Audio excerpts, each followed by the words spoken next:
Ayan, isaw-saw muna natin dito sa may suka. Check natin kung crispy siya.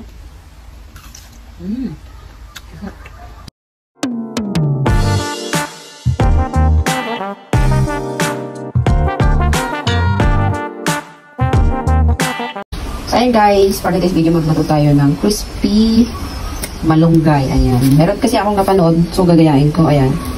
So ang gagawin natin to is tatadin natin siya ng pino. Start na tayo. Ayan, tatadin lang natin.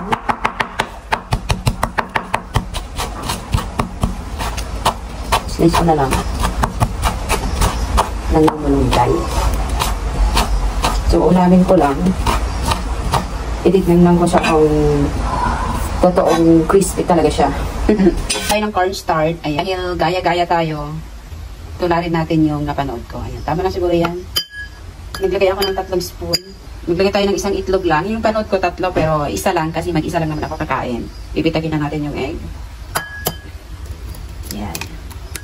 O diba? Nakibagay din. Ayan. Maglagay tayo ng paminta. Ayan. Damihan ko para maanghang. Maglagay tayo ng pampasarap. Ayan. Maglagay tayo ng water. Ayan. Maglagay tayo ng asin na konti. So, ayan, tansyahin lang yung water. So, i-mix natin. Ayan. Mix natin.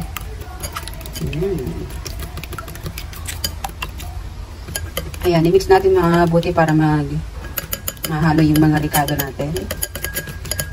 Ayan. So, ayan guys, nakukulangan ako ng cornstarch. Maglagay pa tayo ng kalahati. Ayan, haluin pa natin, maigi. Ayan, gusto ko kasi maging smooth siya. So, ito yung gamitin ko para mabilis siya matunaw. Ayan, sana for 5. So, ayan guys, okay na siya.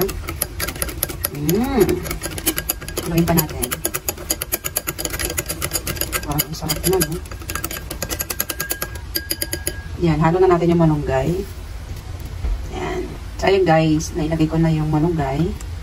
Ayan, haluin lang natin. Sana for 5. Ayan, para daw mag-crispy siya, maglagay tayo ng ice. Para siguradong crispy siya. Ayan, madami na akong nilagay ng ice. So, haluin lang natin. Ay, napansin. Ayan. So, ganito na siya. Uy, pwede na. Ayan, magpainit na tayo ng kawali at maglagay na tayo ng oil. Painitin muna natin. So, ayan guys, ilagay na natin yung oil. Ayan, subukan lang natin kung totoong crispy siya. So, ayan, painit lang natin yung mantika. So, gumamit tayo ng ganito para masukat natin kung gaano kalaki. Guys, mainit na. Mainit lang dapat. So, ayan, dalawa lang muna ang ilagay ko. Para siguradong perfect. Hindi ko naman palapasan. Ayan, lutuin natin hanggang mag-golden brown. Ayan, medyo okay na siya. At sa tingin nyo guys, perfect kaya ito. Oh, pero parang perfect siya. Ayan, balik rin muna natin.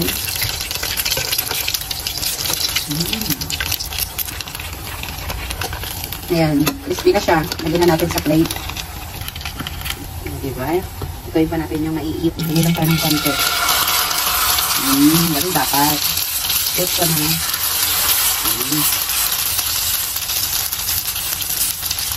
Ayan, dapat ito lang. O, diba? Yung forest masyadong madami itong nilagay. Ayan. Pag malipit lang palagi yan. Dapat malipit lang. Bakit tayo ngayon. So, titignan natin later itong so, hindi ko napapakita lahat ng basta kung paano yung proseso lang. Ayan. So, diba? Gano'n lang dapat. Pero maganda naman yung color na yan, o. Ayan. O, crispy siya. Ayan, bato na siya. Ganito pala siya pag manipis lang. So, panipis. Ayan, lagyan na natin. Ayan, diba? Ang ganda ng color niya. So, ayan guys, ito na yung aking nilutong crispy malunggay. Ayan. Try na natin kung masarap. Ayan, meron tayong sausawan. Ayan, may nilagay akong suka, pero wala akong sili. So, ayan na muna. Ayan, titikman na natin. Ayan, isaw-saw muna natin dito sa may suka. Check natin kung crispy siya. Sarap siya guys.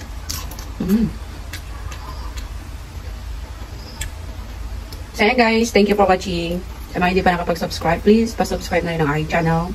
See you on next video. Bye-bye!